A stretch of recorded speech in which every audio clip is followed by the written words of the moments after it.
He's the myth. He's the legend. He's the scientist with all the answers to all the questions. It's time for another episode of Alex's Science Corner. Oh, thank you. Thank you. Oh, please, thank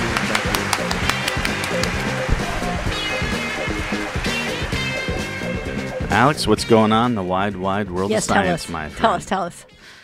You are really excited to be here right now. Someone throw some cold water on her. So, first story is about zombie stars, or a zombie star. And to begin with, let me describe what a white dwarf is. A white dwarf is a type What does that of have to do star with remnant. zombie? Bobby, just let him finish. Yeah, Okay. yeah. So a white dwarf, when a star around the size of our sun begins to die, it sheds off its outer layers of atmosphere, and the remaining bit compresses into what's known as a white dwarf. So when the star dies, it becomes, of our size, it becomes a white dwarf. And there's going to be leftover material from that sun. Some of it that is, compressed stuff that it had. If you've got two of these stars close by together, they can be orbiting each other. And so like a binary star system, both stars may have died and both became white dwarfs. Well, what they have found, these researchers in Moscow have observed a sun that it looks like two of these white dwarfs were orbiting around each other until they got closer and closer and merged. And when they merged, the combined mass of those two white dwarfs was enough to restart the fusion process, because then it had enough mass to continue pressing the materials that it had and restart fusion.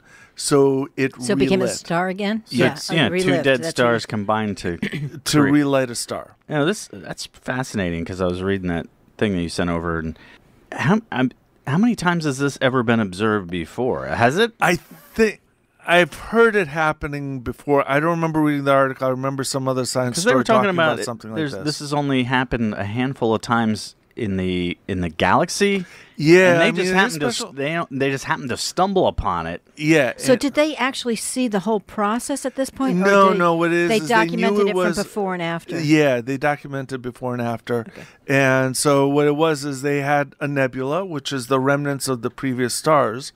All that gas that shot out.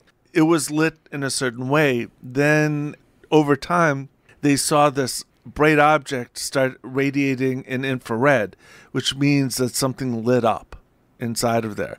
And since it was at the center of this thing where there should be a dead star, they figured there's two dead stars that put all this material off of the nebula, and then you got something starting to reglow afterwards. So what'll happen to the nebula now that they've got a new star there? Well, it's going out, unfortunately. I mean, the nebula is still spreading out. It's not going to be... It's not going to last long. It's not going to suck back in? No, nebulas tend to break apart. I mean, it takes millions and millions of years for that stuff, for nebulas to break apart. The nebulas are going to reform and possibly create new stars from other things. But weren't they saying the zombie star is not going to last that long? No, it's only going to last a few thousand years. Which is nothing, I guess, in terms of star space. life. Yeah. No. We're talking, the whole human history is nothing in the space of the universe. Right. So, but again, stars can relight under very special, unusual circumstances. And that's why they're calling it a zombie star, too, because they don't think well, it's that's why I'm last. referring to it, because came back it to life. Okay, yeah. okay. Yeah. Dead star came back to life. Yeah. Okay. Or two dead stars came Right. back together to make one living star for a few thousand years. Okay. Okay. The next story is scientists at the University of Chicago have created a higher temperature superconductor, or the highest temperature superconductor that they've created so far. What a superconductor is, it's a material that can transmit electricity or electrons through it without any loss of power. Even the best wires we have today, copper, silver, gold, you're going to get heat from electrons passing through it. Now, copper is considered the standard.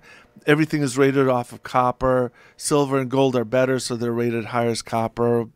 But even with those materials, you are going to get loss through heat and just the normal resistance of that material. Is that loss significant or is it minimal?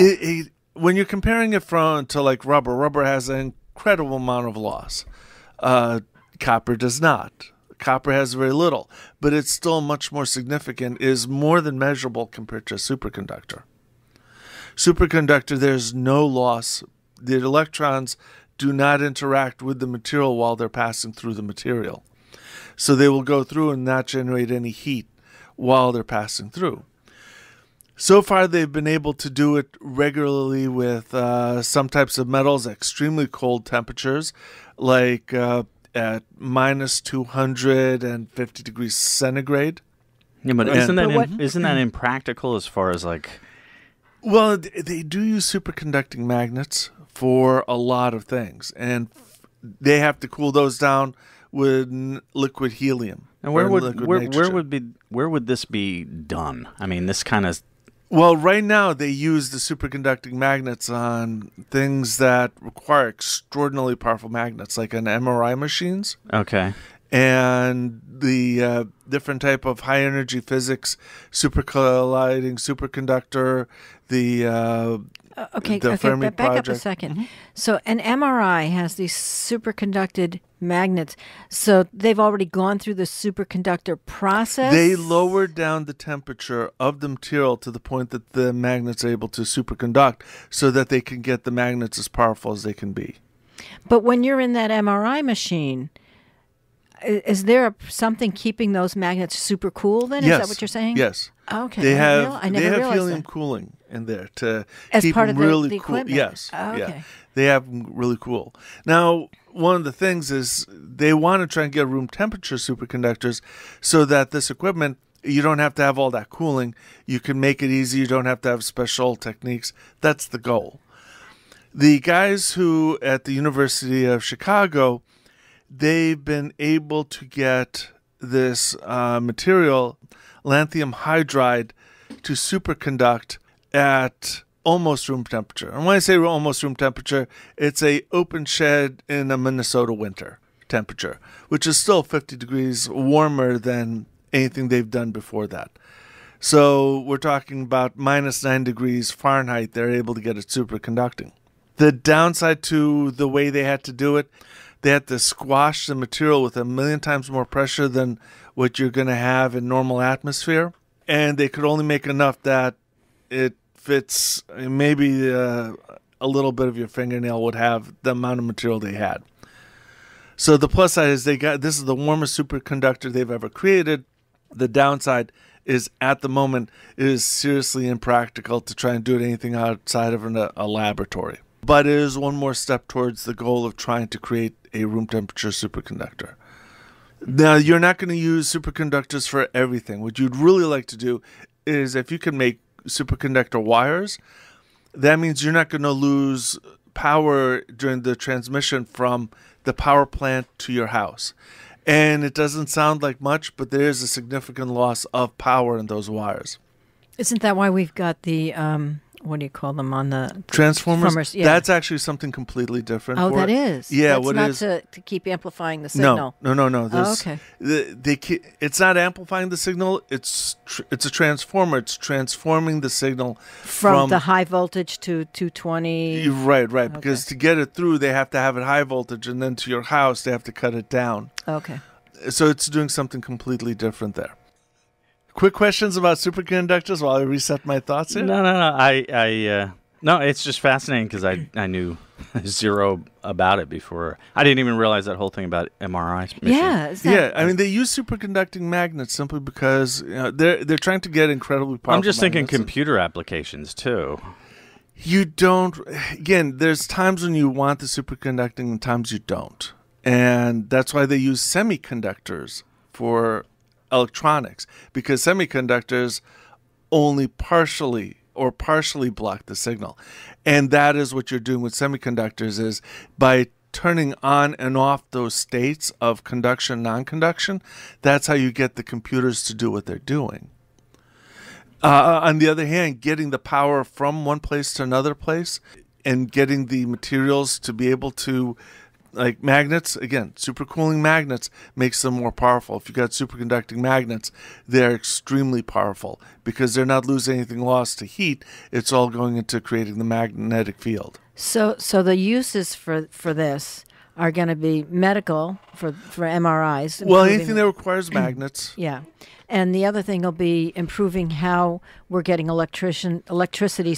There will be less loss of power through the wires to our homes. That's the goals. So will that help lower the cost of electricity too at that point, or improve how electricity is created? Are they going to ever lower the cost of your electricity? Ever? Let me just get that. Let Keep me it from put it going this way. sky high. It will slow down the rate that they increase our bills. Will it affect? That's more of a political and a social, not a. When does your electricity bill ever go down? Okay. Will it affect how the electricity, whether it be a coal versus oil? No. Will that? No. Whatever source you generate the electricity from wherever it's being generated to your home, if you can do it by superconducting wires, it's going to be less loss. So they're it'll be not more efficient. Yeah, it'll be more efficient getting from where it's created to the place it's being used. Okay. All right. All right. Okay, if you have any questions about these two stories or anything else science-related, you can call Alex right now at the station at 203-837-9924.